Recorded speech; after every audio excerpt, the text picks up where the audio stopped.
some updates about what I've been doing with your support.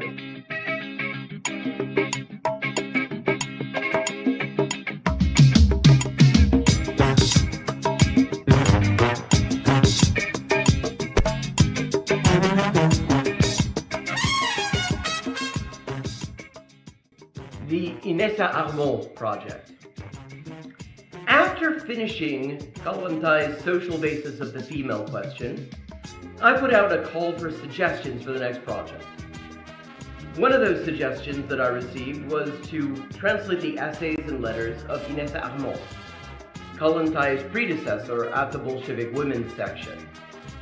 Suppressed by Stalin and never translated into English, Armand's writings enrich our understanding of the Bolshevik women's movement in the run-up to the October Revolution and the early days of revolutionary Russia. With your support, I have been able to translate all of her extant essays and am currently raising the last $1,950 to cover the cost of translating the remainder of her extant works, which at this point is just her correspondence. If you would like to support the project, all contributions are beautiful. You'll find links in the description. The Punto Final project is a project that is really just at its inception.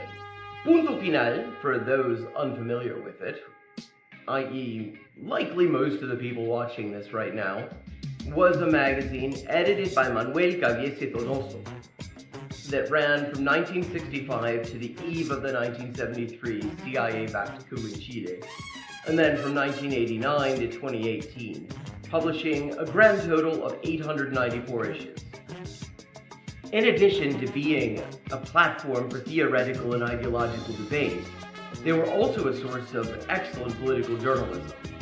Their real-time analysis of political developments in Chile, the rise of the Unidad Popular, the looming coup, and the limits of electoralism has aged extremely well, and is well worth reading for anyone interested in the period. The Chilean left is sort of in a media bubble, and the Anglosphere left really doesn't do a great job of breaking that bubble and really building connections there. So the discussion that you hear in English about Chile, even in supposed left outlets, such as Jargon, often has little or nothing to do with the state of discussion amongst comrades in Chile. So this is part of my attempts to contribute to sort of breaking down that bubble and fostering some understanding of the thought amongst revolutionaries in Chile, both historically and currently. I have so far translated 7 articles, including a long read on electoralism versus armed struggle called Chile, the Ballad or the Bullet by Punto Final editor Manuel Caviese, and currently am working on various pieces of political analysis from the eve of the electoral campaign that would bring Salvador Allende to power, or at least to government. These include discussions of electoral versus revolutionary strategy and how and to what extent these things can coexist, discussions of US imperialist interference in Chilean politics,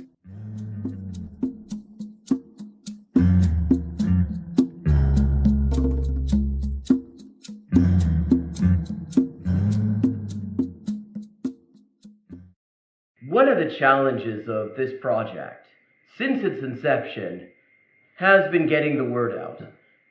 The billionaire-controlled black box algorithms that dominate our lives don't like small creators or small projects. Nor are they particularly keen on ideological viewpoints that are inconsistent with the whims of billionaires. What's more, they positively detest anyone who isn't paying for reach. And then they turn around and make it ever harder to do even that in a useful way. The result of all this is that there are definitely considerably more people who would be interested in this project than actually see any of my posts about it. And that's why I have a small favor to ask you. Tell your friends about the crowdfunded translation project. Share the completed translations, link the Patreon and the Facebook pages. All those links are in the description. Let people know that this project exists and what it's all about. Let them know that I want to hear their ideas for future crowdfunded translation projects at crowdfunded_translations@elisehendrick.com. And if you've got any ideas, I'd love to hear them. Ultimately, the crowdfunded translation project is for us all. The whole idea is to translate texts that have fallen through the cracks by making it economically viable for a professional translator, i.e. me, to work on them and to make the results freely available to everyone. I think that a lot of great things are coming out of the project, and even more can result from it yet. But it all depends on making the project visible to the people who might benefit from it.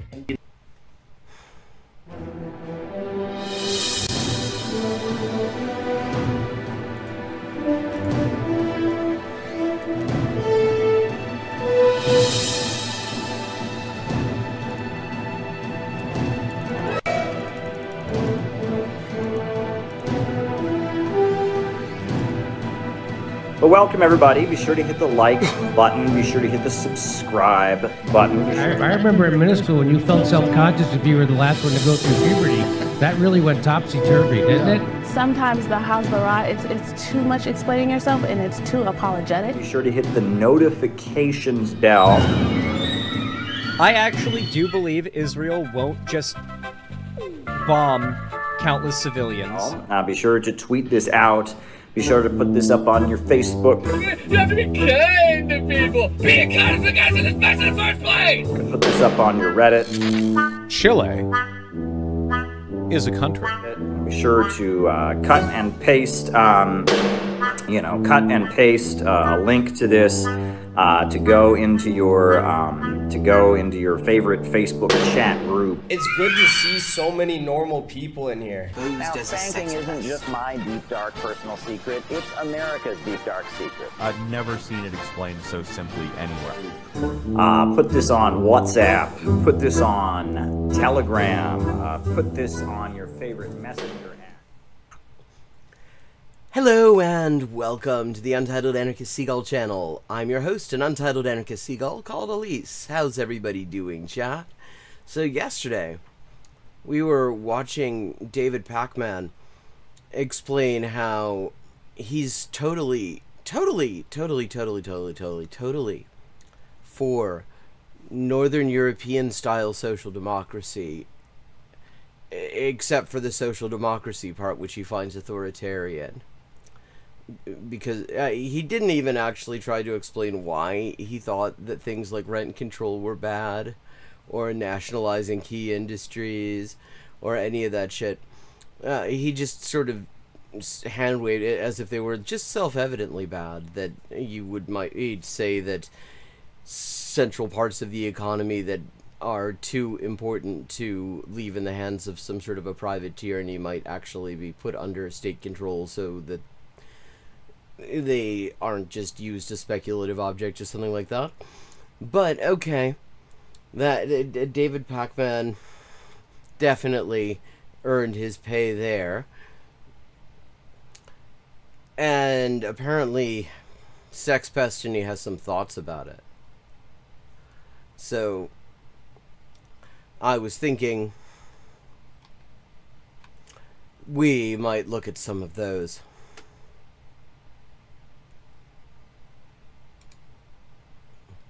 Because that was one of the other things, actually. So political. It just keeps going in like this way, that was actually one of the other things that this is where Pac-Man was getting so excited about, which was that apparently Sex Destiny was going to try to show up at an event that Hassan, a campus event Hassan was going to be at, and people didn't want Destiny there on account of the Nazi shit and the sex pest shit, and the general disgusting ghoulishness that is Destiny, that is Steve the Destiny.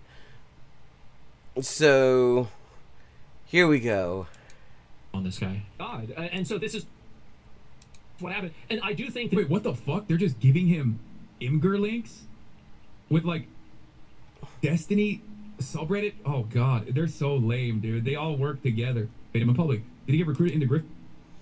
Okay, what is this? Asmongold reacts to Hassan trying to file a restraining order against Destiny because he won't debate. Wait a second.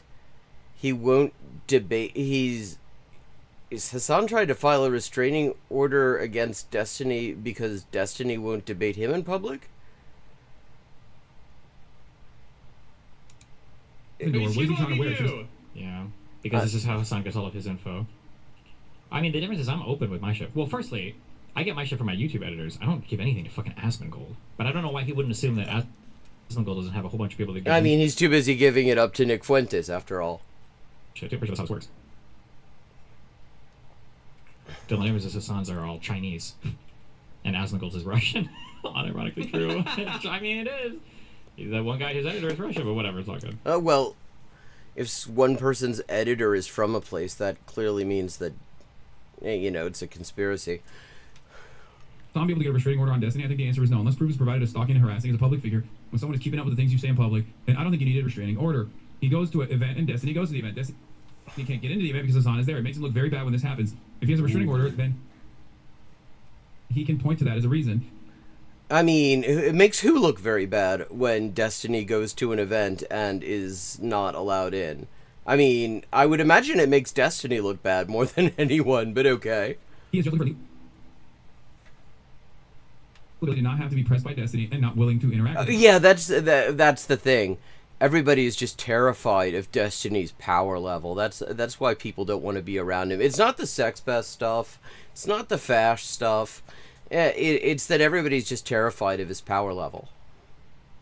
So yeah, no, he is actually legally stalking and harassing me. It has definitely gotten to that point. And not only that, but he's also openly admitted it on numerous occasions. So I think there's sufficient evidence to do so. Okay. I mean, if I had literally done a fraction of what Destiny has been saying about me, trying to identify where I'm at in real time, saying someone's got to do it, someone should kill this guy.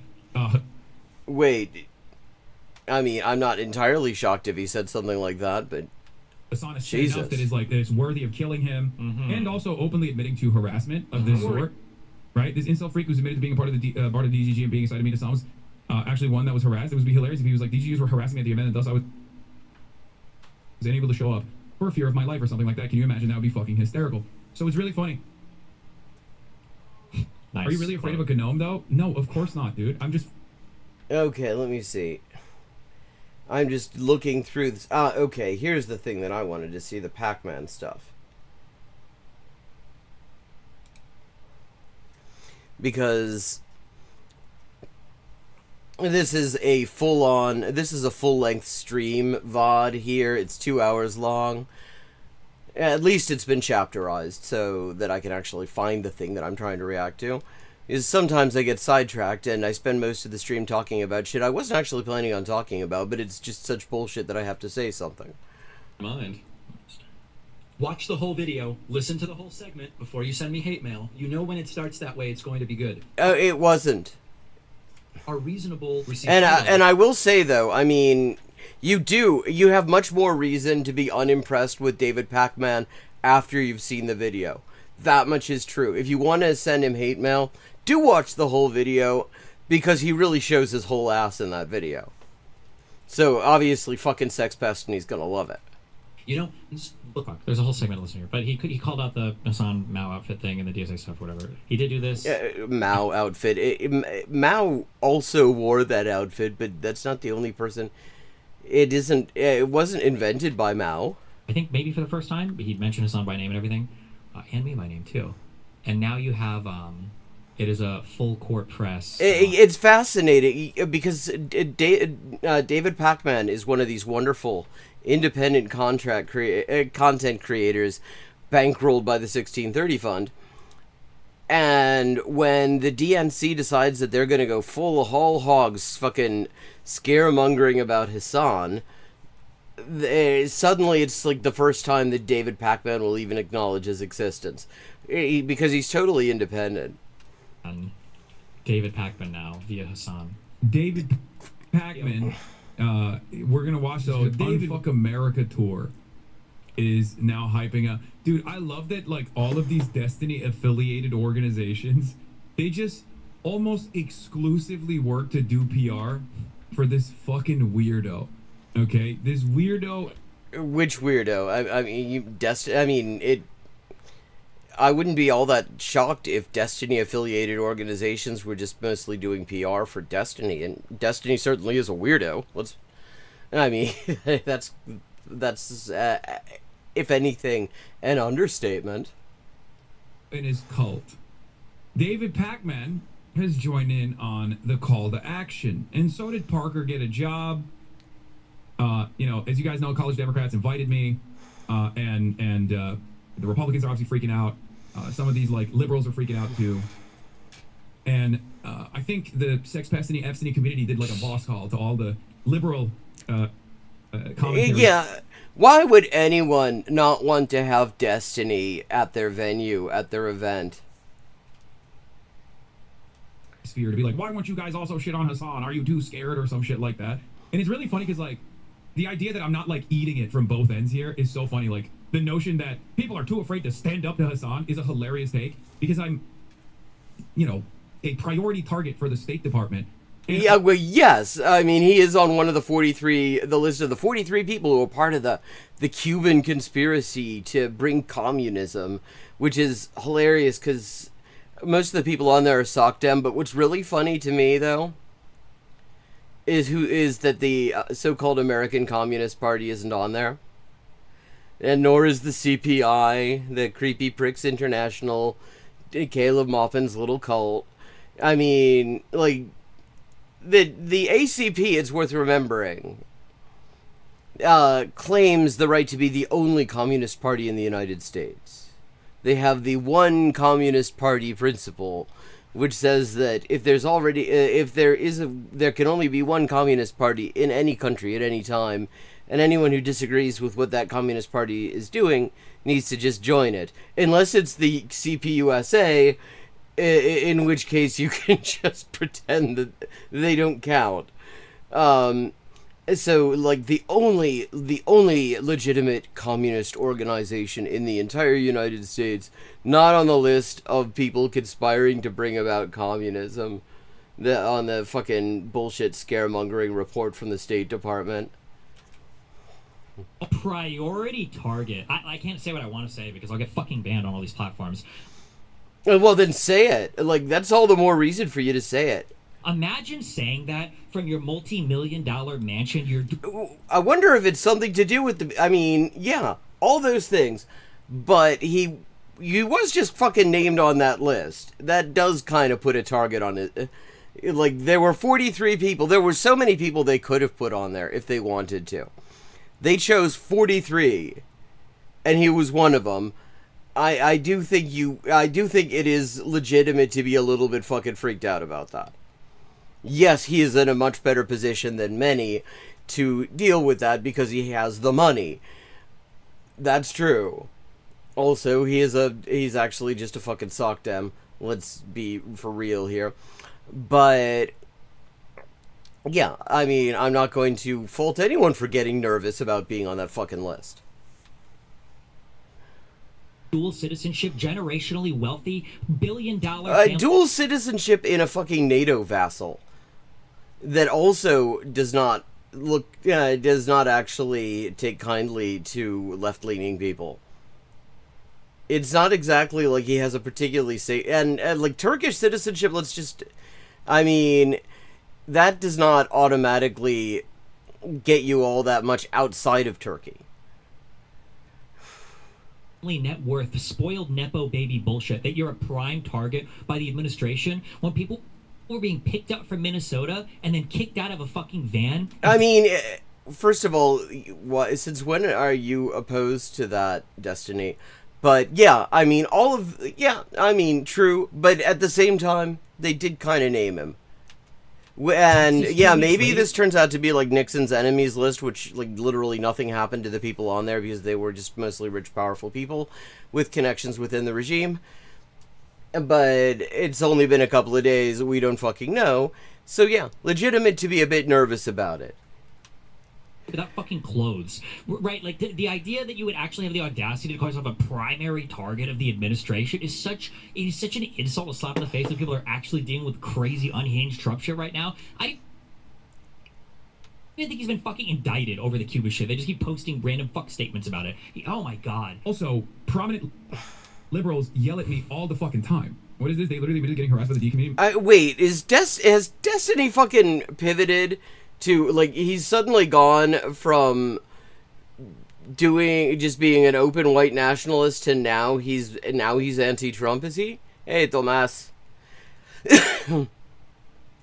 Well, actually, I did see, apparently Sex Pestiny did sort of pivot a little bit on the genocide in Palestine, not to the extent of, like, acknowledging the reality or anything, but just enough that he could blame people who were right about it from the start for the fact that Harris didn't win the election. Yeah, I mean, he suddenly has a problem with ICE. Give me a fucking break. Members of our chapter has been harassed under the mistaken assumption that we were supported or affiliated with Mr. Piker and his views. That assumption is demonstrably false, and we, like our fellow students, should not be subject to harassment based on it. We hope the statement provides the clarity. Wait, what? So the fucking sex pest community was coming after the Kansas Young Democrats? Is that what it is? What the fuck? They were yelling at them? Are they going to, like, every Young Democrat yeah. chapter to be like, disavow Hassan? Alright, well, let's see. So David was one of the guys that bit. They were emailing all of them. They're actually going after other people too. It's not even just about you. It's outright dangerous at this point. You gotta do something. Dangerous? Notice that the danger here is making our voices heard. Like, well, I mean, it sounded like these people were harassed. Fuck you. Hello. What do you mean? We don't have the right to email people? We don't have a right to a redress of our grievances? We can't email? What's your grievance here exactly? I mean, other than then you do fucking far-right content for money. And you probably do need to pay your legal bills, so, I mean, understandable, and certainly, when you're getting as heavily sued for being a fucking sex pest as he is, you do need the money. Like, it's not even like brigading, like, this is the democratic process. We lost the primary because the moderate Dems brigaded at the ballot box. All of them showed up and they brigaded the fuck out of us. And who's us? They trolled us, they brigaded the ballot boxes, and they all went and they spammed their fucking votes or whatever. Like, what the fuck are you saying right now? Hello? The fuck is wrong with you? I mean, nobody said that. He was reading a statement from this college Democrat association where apparently they have been harassed into demanding that they disavow Hassan. Which, I mean, let me just be clear. Not actually in the Hassan fan club here. I think he was absolute dog shit on Plattner. He is just a fucking sock dem. He is, in the end, just tailing the Democratic Party, which is the most pathetic thing to be tailing. But in this context... Yeah. Listen to the whole segment before you send me hate mail. You know when it starts that way, it's going to be good. Listen, the Democratic Party is showing the early signs of the same disease that destroyed the Republican Party. Oh, and the disease, for anyone who missed it last night, because we watched this last night, the disease is that the DSA is calling for, like, Scandinavian-style, post-war British-style social democracy, which David Pakman claims to be for. I've got so many friends on the left texting me and saying, David, we're not going to allow the same thing to happen on the left. Wait, he has friends on the left and they're terrified that the DSA is too radical? Yeah, that's how you know David Pakman has no friends on the left. Oh, I didn't even text him. Prompted to MAGA. To Republicans, are we? Republicans? What, you mean winning? Like, I'm sorry.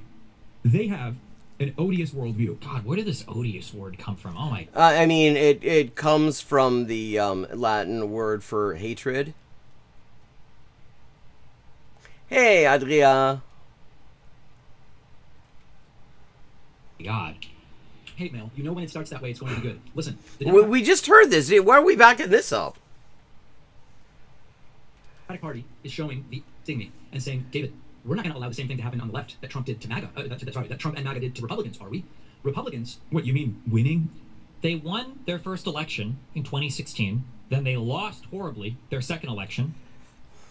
And then they won their third election. And now their party is, like, on the brink of a total collapse. I mean, not really, though. Because the thing is, it would be on the brink of a total collapse if there were an opposition party. If there were a party that actually had the credibility that people actually believed was opposed to all the shit that they're doing. But there isn't that. There are this handful of sock Dems who are winning some primaries. And we were already here, it's worth noting. This isn't, I mean, it's funny. You had that terrible Van Jones video we also looked at yesterday, where he was like, yeah, this has happened before, and he managed to have absolutely the most dogshit attempt at a historical analysis ever. Like, he actually said that Occupy was a response to the Tea Party, which doesn't make any fucking sense. But in any case, we have been exactly here. Because the Democrats, after 2016, after that election, were absolute dog shit in public opinion. They had lost all credibility. I mean, people had a very bad taste in their mouth from the primary. They were actually, I mean, as unpopular as Trump was going in there, they actually, a lot of them managed to be less popular. And then you had some social democrats, like AOC was one of them, and with DSA endorsements, winning some primaries, and the Democrats on the one hand were like freaking out about this, and on the other hand, it was actually creating the impression that maybe there was some chance of democratizing the party and making it stand for things that most people actually wanted.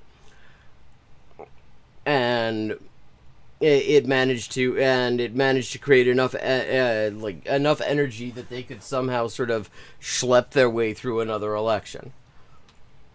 / evolution to something completely different, right? Like, the Republican agenda has been served in the long term for sure, but like in a very morphed and mutated and non-ideal sort of manner. Well, but I like what do you mean non-ideal, though? I mean, we're talking about a horrible agenda to begin with.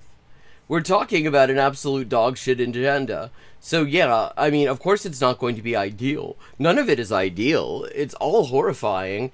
It's just that they're very honest about it, and the honesty actually attracts people.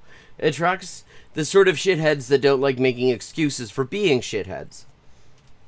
Here also, he's so much more honest now with his propaganda, which I appreciate. It's like Asmongold, right? The people who are disgusting would just be discussing your face. So they do want to be like MAGA. They do want to eat the party from within. He wants to.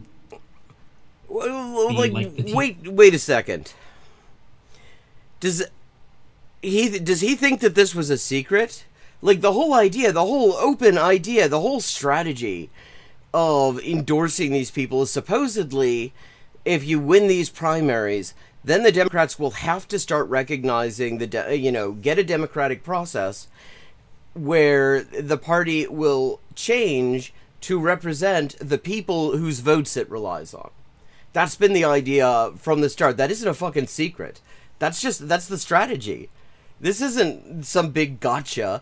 This is where it's been for over a decade. Everybody already knows this who's been paying attention. Party now of like the leftist movement. Ironically enough, as much. Well, yeah, the leftist movement, the DSA. Just Pisco the retard would use that blue MAGA talking point. This is the blue MAGA, right? He'll never apply it to them ever. For some reason, I don't even know who the fuck he would apply that to.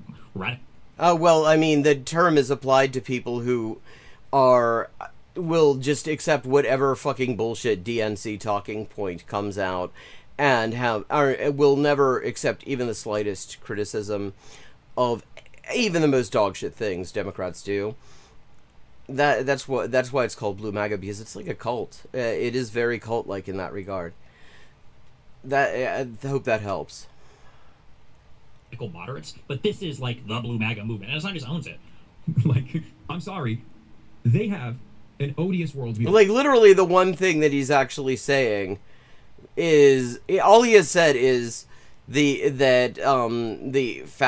open embrace of fascism led to an increase, winning a couple of elections on the part of the Republicans. He didn't actually. That was all he said, and that's just acknowledging a fact. Of course, those elections would not have been won if the Democrats had not just sort of thrown them. But there you are. On the right, the reactionaries do, right? They're horrible monsters. But the one thing you can't say is they're unsuccessful. Donald Trump literally owns the government, okay? Because he's an authoritarian. Well, no, because, I mean, Destiny is an authoritarian, but he doesn't own the government. What do you mean? He can't pass legislation. He sucks, even with... his own agencies, he can't do that much. He's literally just. Oh well, actually, overruling Humphrey's executor, as the U.S. Supreme Court did, basically does mean that the president can just overrule agencies. That there is no such thing as independent agencies of the executive branch. That was the whole point of that. In the White House, he's in the White House, running the country from the White House. I guess it's successful from an authoritarian perspective. Well, that's. I mean, okay. So, wait, is Destiny saying that the goal is not okay? I mean, has Destiny abandoned electoralism? Like, what even?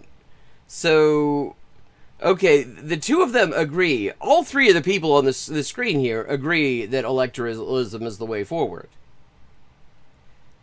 And now Destiny is saying that winning elections is authoritarian. Like, okay, I mean, I actually agree that this electoral system, this entire regime is authoritarian. I agree with that, but I don't see how he fucking gets to that, because it's not really clear that he objects to any of it. But Donald Trump owns the government. Donald Trump almost single-handedly rewrote American politics for the last decade. Every aspect of American politics has changed for the worse because of Donald Trump. So when you say, oh, we can't let these fucking leftists do the same, what are you saying? Do you disagree with the policies? As in, we don't also want to destroy the part of the country that is holding the country up. We don't want to... Wait, okay, so what thing would destroy the part of the country that's holding the country up? I don't know what that means, but what, like, are we gonna get some deets? The only political party that's actually governing is what we're saying. Is that what you're talking about? Governing for whom, though? Like, imagine that being your standard, just governing. Like, I mean, how about we talk about how they govern? How about we talk about what they're actually doing? Are they doing good things while they govern? He thinks getting everything they campaigned on in a 6-3 majority is bad because they actually got what they wanted? Perfect Dem influencer. Yeah, like, no. I wish the Democrats could fight like the Republicans do. But instead of for odious, horrible, repulsive... I wish they could fight like the Republicans do. Like, what do you mean by that? Well, I believe what he means here, and it's not actually... He's not speaking in fucking code here. What he's talking about is that the Republicans, the reason they are not punished by their voters for all this fucked up reactionary fascist bullshit that they're constantly doing, is that they are full-throatedly embracing the things their voters want, or at least that their voters are okay with. Some of their emphasis is inconsistent with, like, the majority of the population. With the majority, I mean, yes, the majority of the population certainly, but I'm talking about the majority of the people who actually vote for them. Like, even most transphobic Republicans think that the obsession with hurting trans people should not be the priority. They're much more to the, in the bigotry food group. They're really more interested in being racist, because you get more opportunity to do that, really. Because there are some good ways the Republicans fight, and then there are some horrible ways the Republicans fight, and I'm not sure which. I mean, that is a weird thing to hear from a guy who's made excuses for Kyle Shittendraus. Like, if you're okay with you doing a mass shooting in order to support your ideology, what are you objecting to exactly? You're talking about some toxic and outright awful plans. I wish Democrats would fight like hell for good shit. Medicare for all. How's Medicare? Oh my god. Wow, yeah, whoa, healthcare. What? That's so fucking pie in the sky. For all. Federal jobs guarantee. And also cutting all aid and sanctioning Israel, holding Israel accountable, abolishing ICE, punishing ICE. I wish. Oh no. I mean, the fact that he actually just outright sneered at the idea of universal healthcare tells you basically all you need to know. I mean, all three of these motherfuckers on the screen are richer than any of us is ever going to be. Yeah, Epstein. I hadn't heard that one before. That's good. Very good. But sneering at majority demands for access to healthcare in this country when you're a fucking millionaire is just that is a take to have. Oh no, we can't let the Democrats be too sweet. We can't let the Democrats be too successful. What will the Republicans do? Why don't you try being successful in a contested zone? What the hell does that mean? Not in a + 30 blue district. And then maybe we'll take, like, notes from you guys. Fucking moron. And they're all contested zones, though. When you're representing what actually these days, I mean, what we're talking about, I mean, it's presented as like fucking communism or something like that. We're talking about fairly standard stuff that Dems and like certainly all this like sock Dem parties, hell, even the right wing parties in a lot of Western Europe just considered just a standard for much of the post-war period. And he's acting like this is some weird, you know, we're supposed to think that this is some sort of wild-eyed extremism or something. But the thing is, when you are standing for that and the entire political class is against it, which is the situation, all of these fucking districts are contested. Republicans got real Chinese with it. Okay? I'll tell you why. What does the Communist Party... Wait, what? Is it the mention of Chinese people? Trying to do 5-year plans. Okay? They write it out like Babe Ruth, they call their shot, and they swing, and they do not miss. Republicans did this... Really? I mean... What? Okay, what is he object? He is actually just objecting to the mention of China. This guy who does propaganda for Israel is objecting to the mention of China. Like China has only enjoyed success after success after success. I don't think that's what he's saying. I think very clearly the idea is they say these are the things we're going to do, and then they work on doing them, and they achieve a lot of them. Which is true. That is, I mean, that is one thing you absolutely do have to say, no matter what else you think about the Chinese government, is that they state goals, and then at least a lot of them they achieve, which is why they have a fucking high-speed rail network that is really kind of the envy of a lot of the world. The past few decades is not really true. There's been a lot more success predicted for China than what they have ultimately experienced. They're doing pretty good, but like... The United States has done exceptionally as well. Oh, well, what exceptionally, like, okay, for example? I remember hearing, well, there were two big rumors about China. The first was that the middle class would get money, and then they would become politically aware, and they'd want democracy. That never happened. But the second thing was that China's economy would surpass the United States. Yeah, and I mean, that's kind of happening. Like, what do you mean by surpass? What are we talking about when we say China's economy as well? Because... people talk about the economy as if there was like some single metric that you could say, oh, it's a good economy, it's a bad economy. Well, I mean, whose economy? The economy for whom?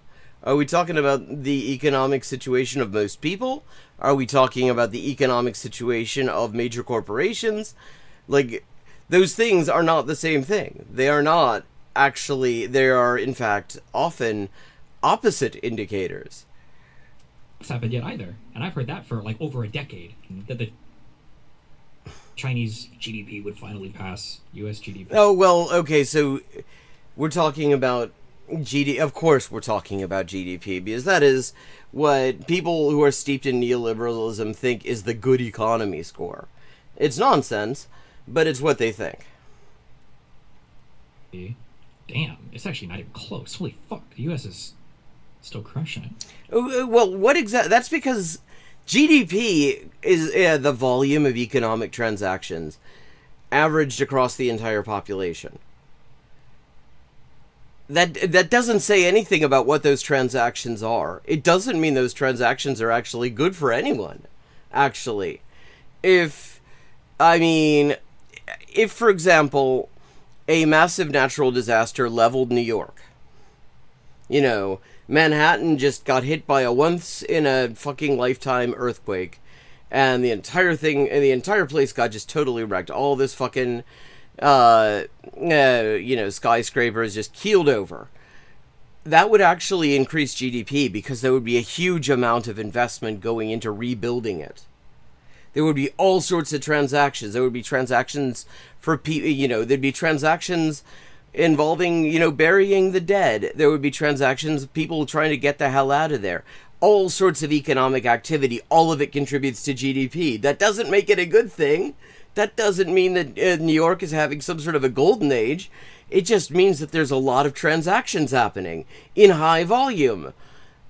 That could be fucking anything. But, like, we hear a lot of the good things about China. I'm not here to shit on China all day. I'm not a fucking propagandist or whatever. But it's not like... Oh, yes, you fucking are.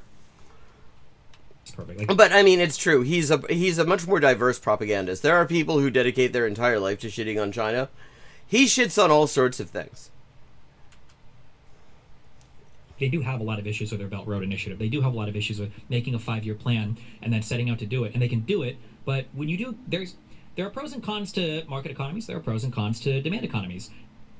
He doesn't even know it's command economy. And let's just note that China actually has a market economy.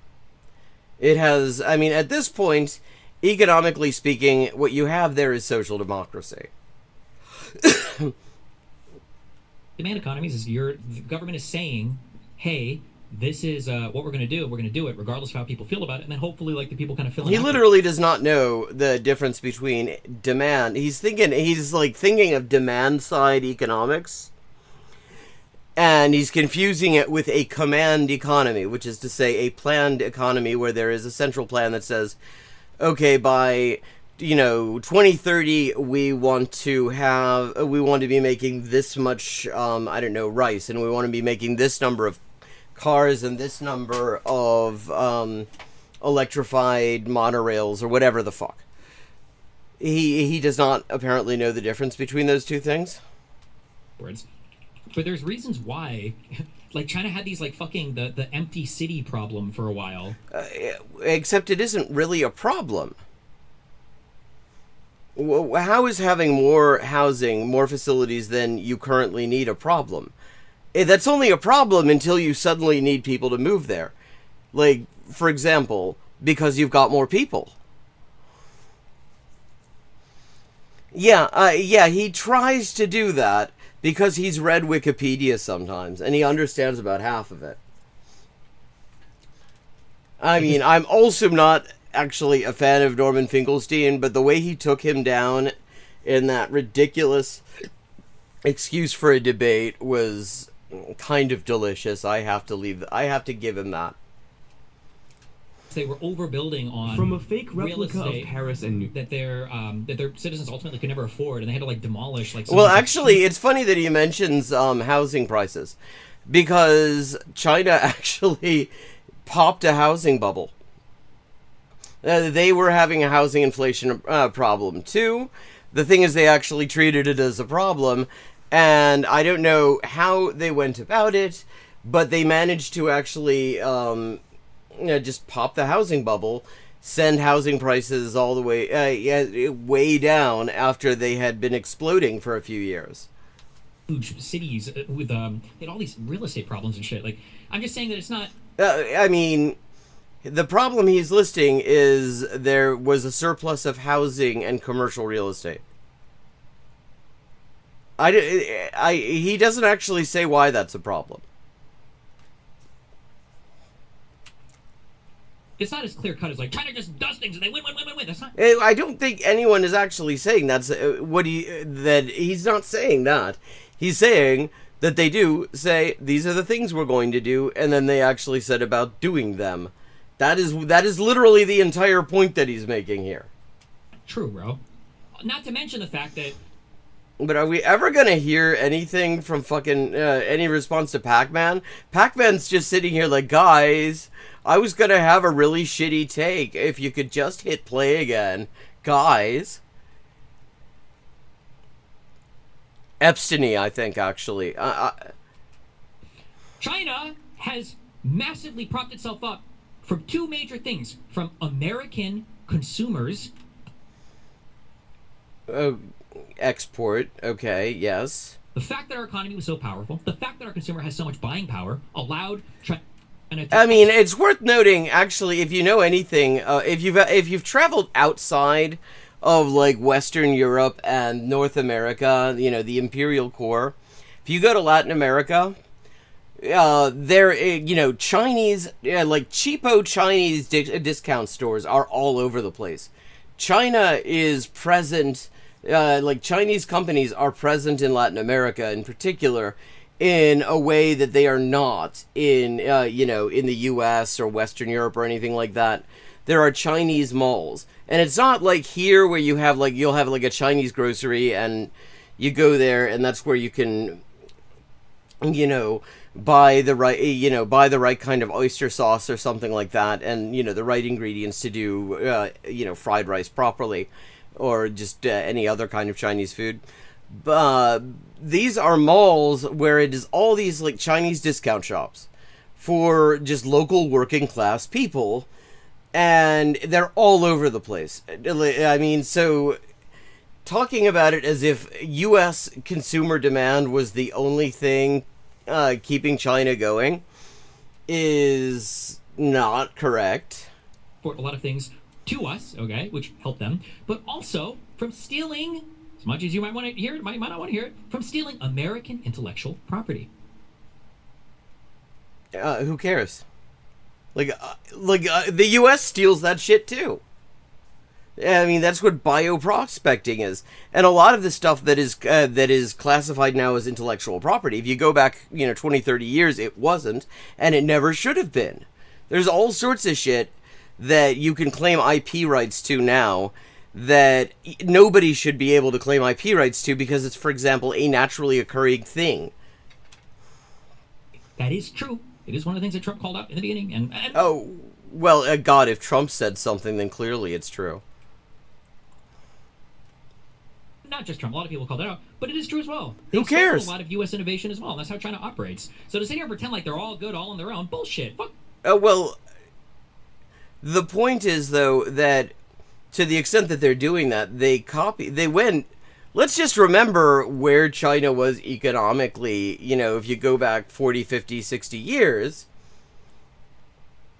and you see why that would actually still be kind of a fucking economic triumph, because you go from just having a devastated colonized economy, you know, feudal colonized economy, to having a situation where you've managed to reverse engineer your way through, you know, into being able to build all the Western tech that was being used to colonize you. And if we're going to talk about reverse engineering other people's tech, let's talk about the fucking elephant in the room, which is the British Empire.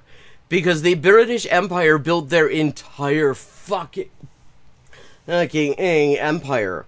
The entire basis of it was stealing IP. Chinese IP specific. I mean, this stuff wasn't IP then. They hadn't invented intellectual property at the time.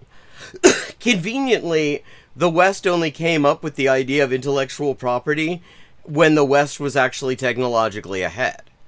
But at the time, it didn't exist. So the West could, you know, like Britain could send people to work out how the textile industry and the steel industry and the shipbuilding industry in India worked. They brought people in, they reverse engineered it, they brought that technology home and started setting up textile mills and steel mills and, you know, shipyards on the Indian model in Manchester and London and other places, Southampton. And then when they invaded and occupied India, they banned India using their own technology to compete with Britain.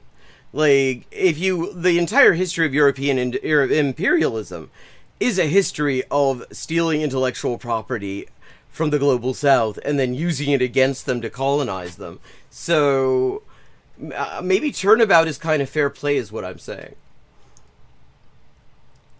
That's not even remotely true. They said Project 2025. Here is all of the awful shit that we're going to do. We are going... And let's just note, the whole, well, I'm not going to say the entirety of the 2024 Democratic campaign, but a substantial part of it was just pointing to Project 2025 and saying, this is awful. And never actually saying, we're going to work against it. Or even, we reject it. And the reason for that is, on key aspects of Project 2025, it's bipartisan. Like the internet censorship thing, COSA, getting rid of fucking Section 230. All of that stuff is bipartisan. Yeah. To Nazify this country, and there ain't a Hello, Ignacio, ¿cómo estás? dang thing you can do about it. And then they follow through on it. It's horrible. It's awful. It's unbelievable. I mean, but what he's getting at, if you want to actually, like, honestly engage with what he's saying, which Epstein doesn't, I like that a lot, thank you for that, Adria, Epstein, is that they came up with an agenda that happened to be consistent with a lot of stuff that their supporters and their economic base wanted. They said, we're going to do this shit, and then they went about doing it. That is literally his entire point here, that we've spent this long dealing with all sorts of wild nonsense that Epstein was saying. Because literally all he was saying, and Ignacio, you can confirm this. Like, I mean, this guy here, Epstein, was talking about how, China just exports everything to the U.S. and that's their whole economy. And it's like, in Santiago, you can go and there is a whole district full of fucking Chinese supermarkets and shit. Discount stores. All of this sort, like, I mean, Chinese companies are all over Chile, all over Latin America. But this motherfucker does not know about that because he doesn't know, I mean, he barely knows about the U.S. How is he going to know anything about Latin America, even though his family's from Cuba? Probably bad. But you failed the easiest GED trolley problem in history. Oh wow, we got a trolley problem. You're truly only the most serious people, the people with the best brains. Yeah, all over the world. In fact, in places in the global south, way more than the global north. I mean, the Chinese businesses that you find here, the large ones, are mostly catering to the Chinese community. But when you go, I've seen them in Colombia, I've seen them in Chile, Peru, in Argentina too. You find all these places and it is just Chinese companies selling like cheap stuff. It's like Walmart. It's like, it's like, Walmart or Meijer or something here. But it's Chinese companies doing it. That's one of their huge export markets, actually. But let's get back to it. There's going to be a trolley problem, and only the people with the best brains have trolley problems. Which was Harris versus Trump. That wasn't a trolley problem. Well, how the fuck can you complain? Well, how can you complain that this system created a situation where all you had was two genocidal right-wing fascist shitheads to choose from that nobody wanted? Nobody wanted either of these motherfuckers. I mean, I think you get to complain because the system that gives you that choice sucks, actually, and deserves to be overthrown. Any system that is forcing you to choose between the genocidal corrupt cop from California that who can't even win a primary in her own home state, and the fucking demented Nazi motherfucker who also nobody wants. That is a system that is telling you that it has outlived its usefulness and needs to be like factory reset. Sí, es un pelotudo. Es uno de estos hueones que leen un poquitito de Wikipedia y saben hablar con mucha confianza, que saben hablar como si estuvieran dando cátedra, a pesar de que no saben nada. Es un gusanito culiao. About the outcome now. Like, Why are you screaming about Project 2025 now? Would you? Well, because the fact that genocide is bad does not mean that Project 2025 is good. You didn't have shit to say about it before the election. You didn't have I'm pretty sure that he actually did. anything to say about any of this before the election. Like, what were you doing in 2024, Destiny? Oh, that's right. You were taking money to do propaganda junkets in Israel with one of the lead Israeli propagandists. I don't think you get to criticize anyone for what they were doing in 2024. It's your socialist candidates, or it's the highway, and we've already seen it happen. You didn't. Well, no, that is literally. It's not him. That's not what. That's the thing. They talk about this. The idea is to just pretend that abstention isn't a thing. The fact they want to just pretend that abstention isn't a thing and that it's some weird fluke.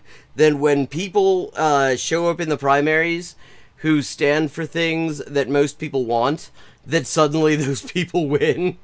They, that's some weird thing. How could that possibly, happen? But the reality is quite simple. When people think that there is a chance of improving their lives by voting in an election, they vote in it. If they think that their lives are going to suck one way or the other and it's not going to make a fucking difference, they don't. I mean, this idea, we're supposed to just pretend the Democrats have no agency in all this. Like, Harris couldn't possibly have done anything. It's just totally, just ooh, small beans. She had to run a genocidal campaign that was built around also saying that she was going to be more of a Nazi in immigration policy than even Trump himself. And that's not her fault that alienated her, the people that she needed, whose votes she needed. Yes, it's her fucking fault. It was her fucking choice. She could have not done that. She did. Support Harris in the easiest trolley problem, the easiest electoral trolley problem in all of human history. I mean, I love, he's just acting like he gets to talk about a moral high ground here when his whole thing was, I read Wikipedia and it's not a genocide. It's totally okay what Israel is doing. Like, you don't have you have absolutely no purchase to be making moral fucking arguments. Even before we get into the fact that he's a fucking sex pest. Harris or Trump? And you don't do it now, right? Homo-fascism for California. Everybody knows that you're not going to support any fucking moderate Dems in the general. AIPAC Dems. Wow, isn't that so weird? So what you're saying is that that Hassan has principles and he supports people who actually stand with the things that he stands for. I don't agree with a lot of his principles because fundamentally he's a lib and he's just basically carrying water for the Democrats a lot of the time. And he was absolute dog shit on Graham Plattner. But, I mean, you cannot pretend that he isn't at the very least consistent with where he stands on things. And so, yeah, I mean, it's sort of like Sex Destiny here. Steve the Destiny also only supports, like, right-wing assholes. Because he's a right-wing asshole. See, because the idea here, the moral universe that is being promoted here, is one in which right-wingers get to just sort of demand whatever the hell they want as a matter of course, and everybody just has to accept it. And anyone who says, well, what about most people? When do we get to have a say in things? Is unserious and needs to shut the hell up. Now, AIPAC has become the splitting point, which donate to what percentage of fucking American politicians? AIPAC is... The importance of AIPAC is massively exaggerated. But I wonder if that association is something to do with the fact that it's doing propaganda for a genocidal regime. It's like, I don't even know, I'm making numbers up. Like 70-80% of American politicians have at some point taken money from AIPAC. Well, yeah, maybe all of them need to go. Maybe when you're supporting a fucking genocidal regime, maybe when you commit crimes like that, because that's a crime, actually. The thing is that then you don't get to go and run in elections. You get to run in the yard. Maybe that's the idea here. Maybe the idea is that maybe we should have some disgrace, a little bit of, bring back the concept of disgrace. Not this idea that people get exposed as absolute corrupt scumbag fuckers like Rahm Emanuel in Chicago. And then a few years later, we're listening to them as if they have something valid to say. Nobody, bring back that brief moment where, like, Richard Nixon actually had what is, by today's standards, a fairly minor scandal, by the standard of all of his successors, fairly minor examples of political corruption. And he had to leave the office in disgrace. He resigned in disgrace, and nobody wanted to hear from that motherfucker ever again.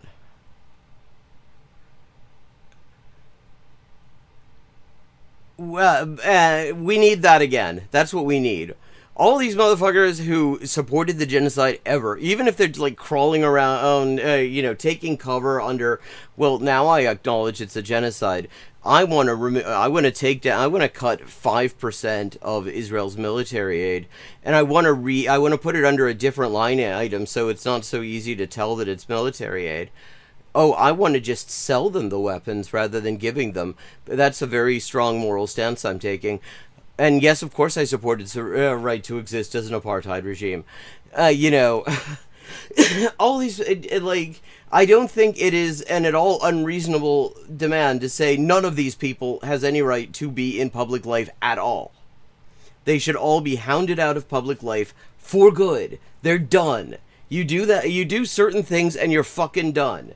You don't get, the public sphere is not for you at that point. Like, that is not an unreasonable thing. It's not a radical demand. It only looks like a radical demand because we have this fucking absolute dystopian hellscape of a society where people can commit the worst atrocities for which names exist, and then we're supposed to just politely receive them when they show up to, show up at the opening of a bridge or some shit. I don't... Like, come on. But of course, Sex Pestany wouldn't want to have a concept like disgrace. Because if the concept of disgrace existed in society, Sex Pestany's career would be over. He would be having to find a real job. Workable standard is so fucking stupid. The workable standard here is don't do genocide. That's the standard. We kind of worked out a long time ago that was a standard that we should accept. That's why there's a genocide convention. It is successful for their agenda. So yeah, I wish the Democrats... I mean, in fact, I would say the best thing the Democrats could possibly do, if all they cared about was getting elected, if they actually cared about getting elected, they would just banish virtually everybody who's in office for them at the federal level. Just, you never hear from them again. Schumer, Pelosi, fucking, that Richie Torres ghoul, Fetterman, gone. You never hear from him again, and you just find all new people who have, like, said that they would support universal health care or something, and who've never actually supported the genocide. And if they did that, the Republicans would be just completely shut out of Congress for decades, probably. They won't do that because we live in capitalism and they serve the same class the Republicans do. Would have their own Project 2026, Project 2028. They actually have Project 2029, and it's plagiarizing Project 2025. It includes the internet censorship shit from Project 2025.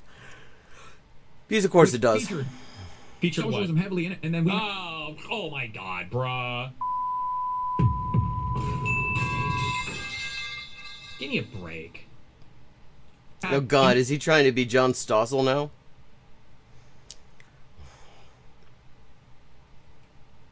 Enough fighters that could get together and push for that. Okay? So no. When you say, oh, we can't let the fucking MAGA-style situation take over the Democratic Party, what are you talking about? Well, it's what's great about it is it's all about equating wanting less mass murder and more and an economic and social policy that benefits the working class somewhat, to just genocidal fascism. In the opposite things that they believe. We believe in the opposite things that they believe. We want to advance the opposite things. But if you're going to talk about success, MAGA has been unbelievably successful. I mean, I think that he's overplaying that because, again, they've been successful because the Democrats have refused to have popular candidates. It's like, that's who you want to look like? It's so sad. No, obviously that's not what he's saying, though. There are problems with what he's saying. I mean, apart from everything, like, Trump wouldn't have won either election that he won. First of all, let's remember that the first election that he won in 2016, the only reason he got that is because the U.S. Constitution has a sort of participation trophy for runners-up called the Electoral College. Yeah. I mean, and if this had been just a normal an election run where the votes were counted according to just normal democratic principles, Clinton would have won. That would not make me happy, I should say. Obviously not. She's a fucking horrible person, too. But it's true. She would have won because she had 3 million more votes. The only reason Trump got in that time is because occasionally the person who loses the election gets the White House as a consolation prize, because we have a wonderful electoral system, no notes. And the second time, it was because he was running against somebody nobody liked to begin with, and who managed to make herself even more unpopular. It was the producers. I mean, he was running against Springtime for Hitler. He was running against somebody who, as far as I can tell, really did not want to get elected. Was actively trying to avoid it. And succeeded. Like, if there were, I mean, if, in fact, and I'm not just saying this isn't pure speculation. Like, there were head-to-head polls done in 2016 where they looked at, possible Democrats who might be nominated for the presidency, for the candidacy. And it was like, it was Clinton, it was Bernie Sanders, there were a couple others, I don't remember who the other ones were in 2016. Doesn't particularly matter, because the only one who polled head-to-head well against Trump, the only one who was beating him by double digits was Sanders. Everybody else was either too close to call or outright losing. Because Sanders is associated... Sanders is deeply overrated, let me be clear, but people associate him with standing for things that they stand for, things that would improve their lives. That is why he's popular. He is way more popular than he deserves to be, and his real positions are nowhere near as good as the things that people imagine in their heads. But that's where we are. And if the Democrats had actually run somebody popular like that, run a campaign where they're like, okay, we're finally gonna do something about the insurance companies and have universal health care, and maybe stop the cops murdering all the black people all the time, and I don't know, start massive federal funding of higher education so that people don't have to go into decades of unsustainable debt in order to get a basic education. They probably would have swept those elections, and it wouldn't have even been close, because Trump was a hate figure to begin with, and he has only become less popular. Ooh, I feel like I fought this for so long in saying that these are what these people want to do, and then finally Asmongold was very honest, okay, look, now he's being honest about it, and now Hassan is being honest about it. They want to be leftist authoritarians. Wait, what's the authoritarianism? Okay, the authoritarianism is you have an agenda and you do it? I mean, I will say the state is inherently authoritarian. The capitalist state, even more so. So, in that sense, I guess so, but, I mean, Destiny doesn't consider those things inherently authoritarian. So, the idea here is that having an agenda that Destiny doesn't like, even if it's one that actually democratizes the society somewhat, is inherently authoritarian because Destiny doesn't like it. Like, if you look at MAGA and you're like, that's the template, bro, you're the problem. Excuse me. But he's not doing that. He's just literally all he said. This is, and I can't actually see what the time signature on them is, but literally all Hassan here said was they come up with an agenda of things that their voters support, and then they do them. That's literally the entire comparison that he's making. Like, I don't want that to be the template, but the problem is, this is the level that everybody is fucking fighting on. And you almost have to go here to do it. It's so cringe. Wow, Destiny thinks something is cringe. So we've got, like, I love how both of these guys, look behind them. Okay, we have a collection of swords behind Hassan, and we have a collection of, it looks like shotguns and possibly a carbine behind Destiny. It's the battle, it's like the dueling weapons walls. Wing MAGA, we've got left-wing MAGA, we don't have the moderate MAGA. It's just so fucked. Let's continue. Back in 2010, their leaders laughed at the Tea Party. Conspiracy theorists, they're far-right internet trolls, they're not going to do anything. And then the Tea Party took over local organizations. Which, I mean, again, I'm not going to go over this again. We talked about this yesterday, but this is nonsense. The Tea Party were never an independent thing. They were a Republican Party rebranding effort that was massively helped by the media. Threatened primaries, built their own media universe, and eventually no, they didn't. a process that gave us Donald Trump. Yes, that's insanely successful. Donald. I mean, like, of course he doesn't challenge this. Trump has been unbelievably successful. What are you talking about? Like, everything that you cover on your channel about every damn day. Well, yes, but if you actually look at the titles of his fucking videos, it's all, Trump is finished. Trump gets destroyed in this 5-minute viral clip. And it's like, I mean, that is his entire grift. And he has completely devalued this language. Well, yeah, I mean, of course it was, because the Republican Party and the Democratic Party are funded by the Koch brothers. There's a new thing, okay? Every damn day, there is a new awful thing that this fucking psychopath does. That's success for him. Okay, so you know he's successful. All the bad shit he's doing, that's success for the Trump movement, for Trump, for MAGA. Okay, we hate it because we have a fucking conscience. They don't. And Destiny is neutral about it because he doesn't. I mean, apart from his love of sneering at things, I mean, one of the most unsettling things, one of the reasons I actually don't watch him very often on here, is, like, when I've seen him watch things, like, really fucking gut-wrenching stuff about Gaza and stuff, you can just really see how empty this man is. How just utterly hollow.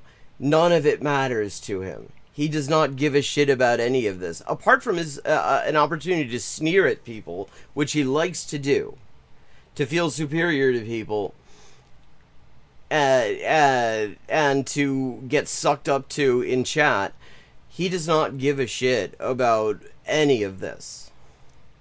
But one thing you can't say is that they're unsuccessful. What the hell? The left and Democrats can't make the same mistake. There is a small group of far-left extremists gaining... I mean, the small group of far-left... I mean, when you know what he's talking about, what he calls far-left extremism, and we know because we watched... I mean, anyone who watched yesterday already saw this, is all stuff that is actually extremely popular with most people. I mean, it is stuff where if the Democrats actually stood for this stuff, they would fucking sweep the elections. The Republicans would be just shut out for, you know, if they actually followed through on the shit, they could be shut out generationally. But it's far left extremism to the people who pay for David Pac-Man, so it's far left extremism to Pac-Man. Influence inside youth groups and party organizations because they spend all day online organizing and enforcing ideological purity. God, I love how the people who scaremonger about leftists think we're so much more dedicated to organizing than we actually are. I feel like maybe disabusing them of that notion probably isn't a great idea, but I mean, I wish we were as dedicated to actual organizing as people like this seem to think we are. And attacking anyone who disagrees. Now let me be very liberal. Happy fun, la la la. Human smuggling, fentanyl, gas. He's also not mentioned the fact that you're on the left-wing lunacy thing. I am not talking about people who want Medicare for all and affordable housing. I want all that stuff. Yeah, I mean, except that it turns out, yes, he is talking about those things. Social democrat in the style of Northern Europe. Of course I want those. No, he isn't. Like, spoiler alert to anyone who didn't see this. Yeah, Pac-Man gets $8,000 a month from them, and he doesn't need that kind of money. I mean, you know, that's supposed to be a creator incubator. Motherfucker was on YouTube and had a significant following for years before 1630 Fund even created Chorus. So yeah, I mean, and one thing to know because he's going to get really, really angry about the idea of rent control. I decided to do something of a deep dive and try to figure out exactly what kind of money is in the 1630 Fund. It's a dark money group, so they don't have to disclose their funding. They don't have to disclose their board. They don't have to disclose their founding documents or any of this stuff. It's all a secret. But if you know what you're doing, you can get at least some idea. Because you can look at other people's disclosures, and nonprofits have to disclose where they donate their money. They have to disclose their recipients.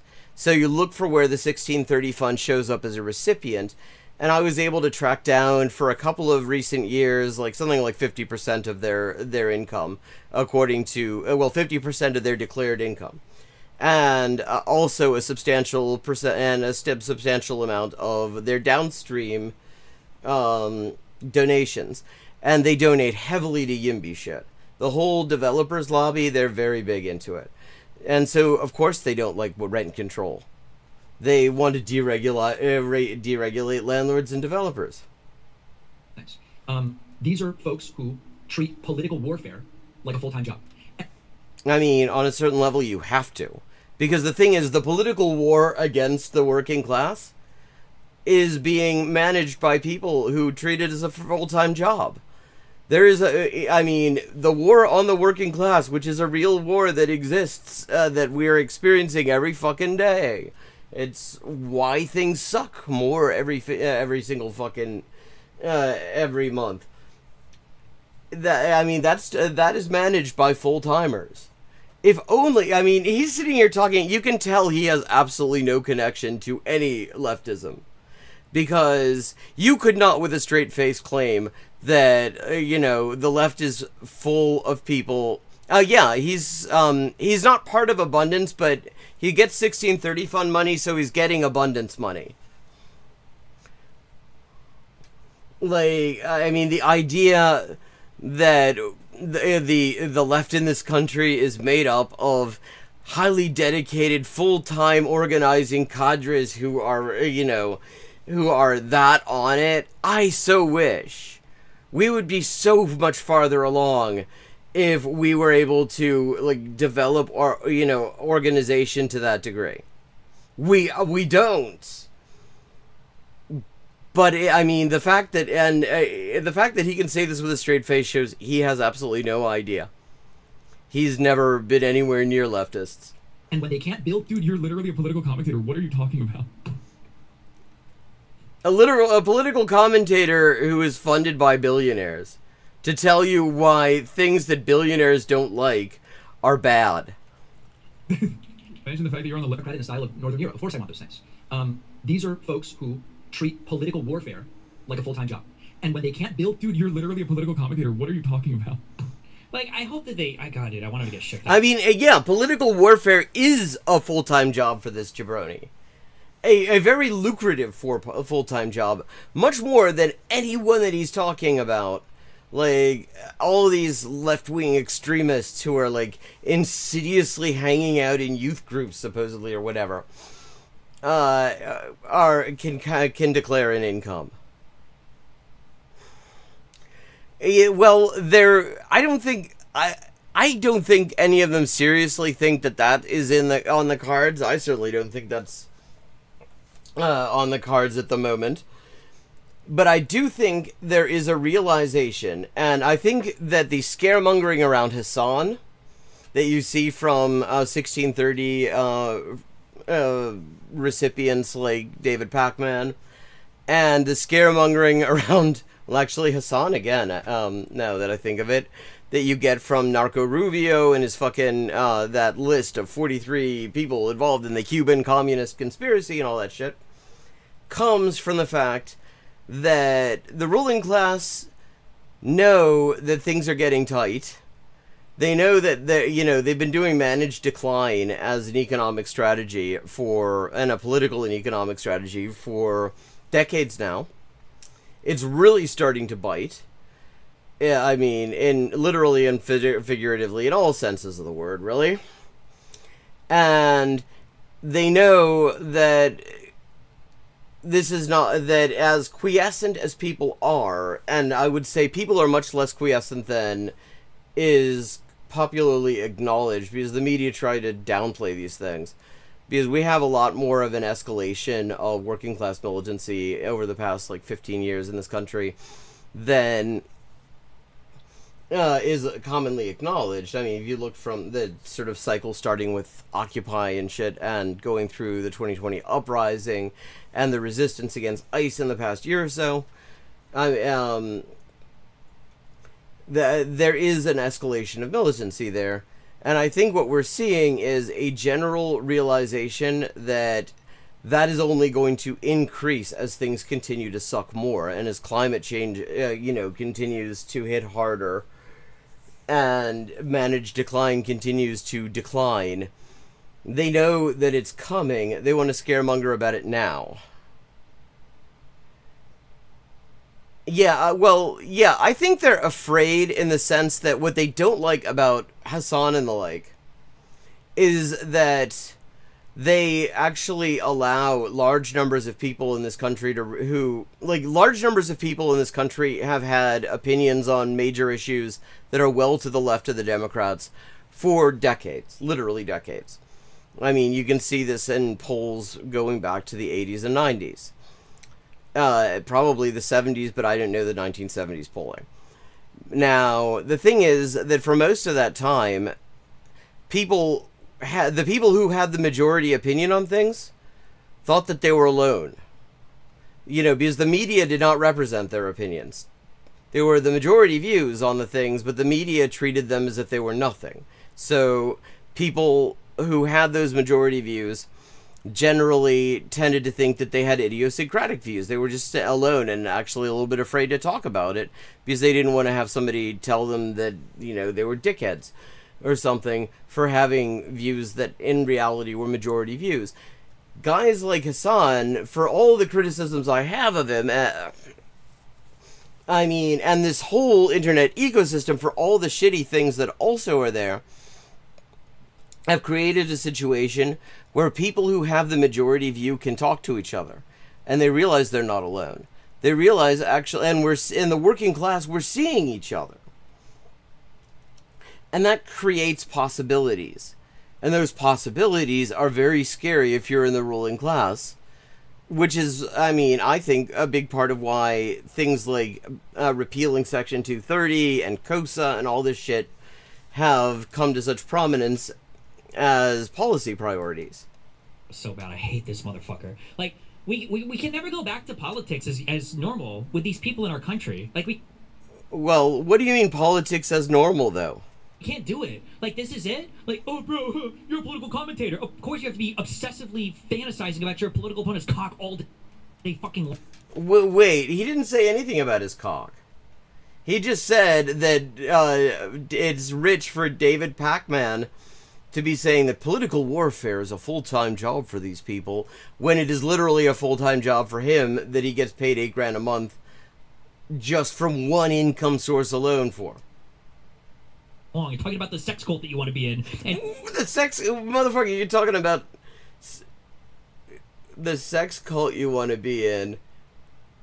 That just came out of Steve the Destiny's mouth. Nobody else was talking about sex cults, but Steve the Destiny. Injecting yourself with fucking Ozempic and TRT and fucking all your fucking hair products and everything. Like, Jesus Christ. What the fuck is he talking about?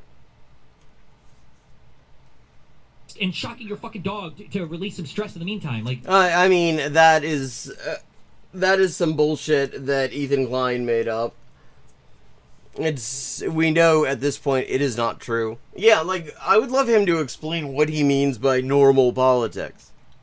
Of course, this is how politics works. Don't you look at how MAGA's operating? Like, don't you want to be the same as them? Like, oh my god. He didn't say that. I like how every time Pac-Man gets freeze-framed, it looks like... It actually looks like he's watching people interrupt him when he was in the middle of a sentence, which is hilarious because on a certain level that is literally what's going on. You're a political. That's your full time. That's literally your full-time job. Political commentator, not war commander. Well, he's a political propagandist. This is political warfare. What he's doing is absolutely political warfare. Bro. Like, what exactly does Destiny think that he means by political warfare? Does he think that the DSA has fucking armed cadres that is like the meat or something? Did David Pac-Man do something else other than this? This is his job, right? Well, say something about Israel, maybe. Israel Jew? Hold on. Oh, well, I mean, it is notable that we watched that whole video, and he never said a damn thing about the genocide in Gaza. David A. Pac-Man would kill Rosa Luxemburg with his bare hands if he got $1,200 for it. What the fuck? I mean, I think that sounds about right. And, I mean, Destiny would hold her down. Isn't this guy a genocide supporter, too? Yes, he is. Just like Destiny. That's why they like each other so much. Old A. Pac-Man.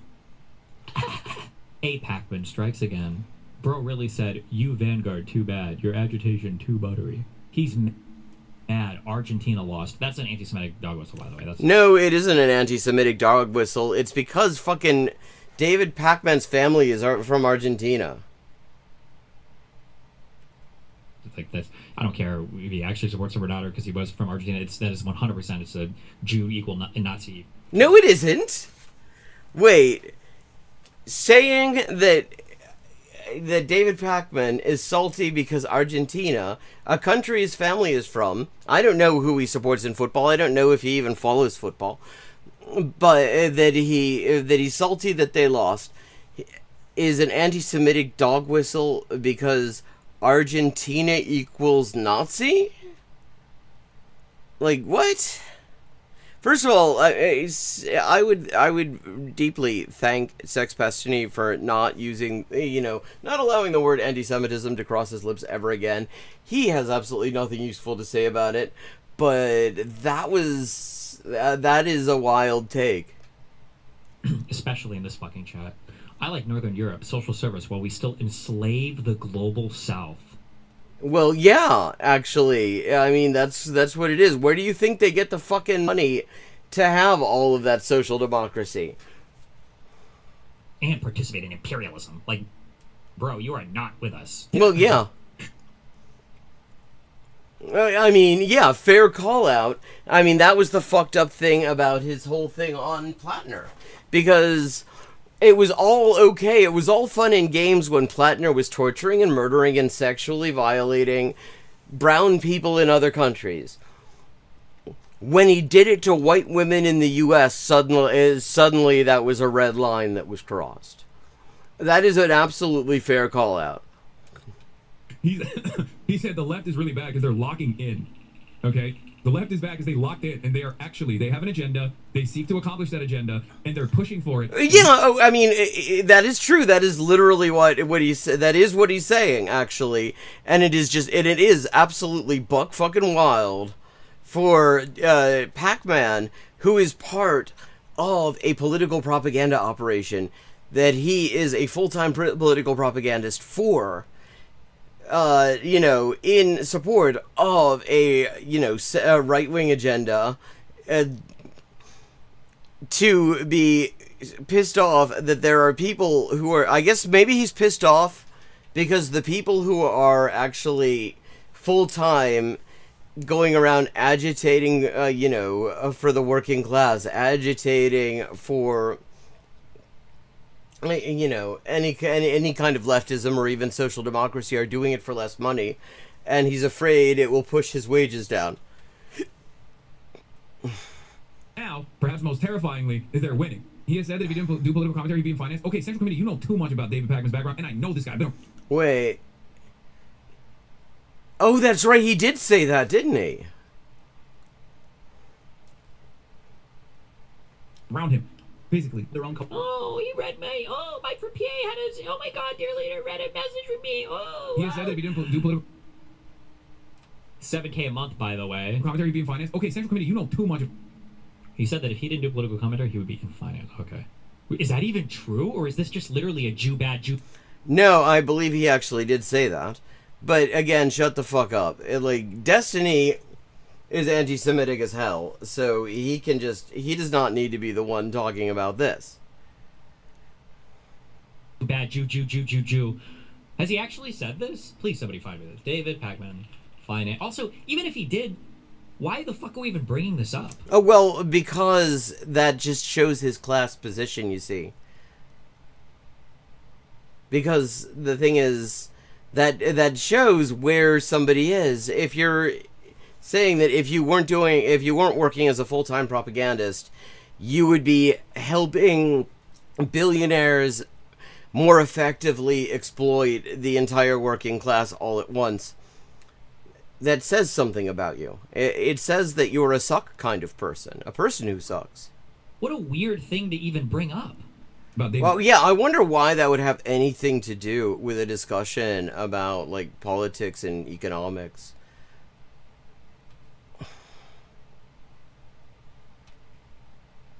Pakman's background, and I know this guy. I've been around him. Basically, their own coalition, they attach themselves to popular causes. They take real concerns about healthcare, housing, police misconduct, and use them to sell what is actually an authoritarian worldview. Okay, here we go. And the authoritarian worldview is the Northern European welfare state capitalism that he himself said that he wants, too. Now, there are things in... Social Democrats collaborating with Nazis again. That's me, the Nazi. DSA. Well, I mean... Yeah, I mean, that is unironically sex pesting, but I don't think that's what he's talking about. I think that was something to do with Plattner. For example, Democratic Socialists of America, that are good. Can you please explain the Argentina thing? You've mentioned it being a dog whistle, but Pakman is actually Argentina. It is not a dog whistle. So the meme was that after, I don't know how many actually went, but the meme was that after the fall of Nazi Germany, all of the people, as many Nazis as possible, fled to Argentina. Okay, yes. That is literally, that is true. A huge number of Nazis went to Argentina, and they still are there. It is really kind of the backbone of Latin American fascism.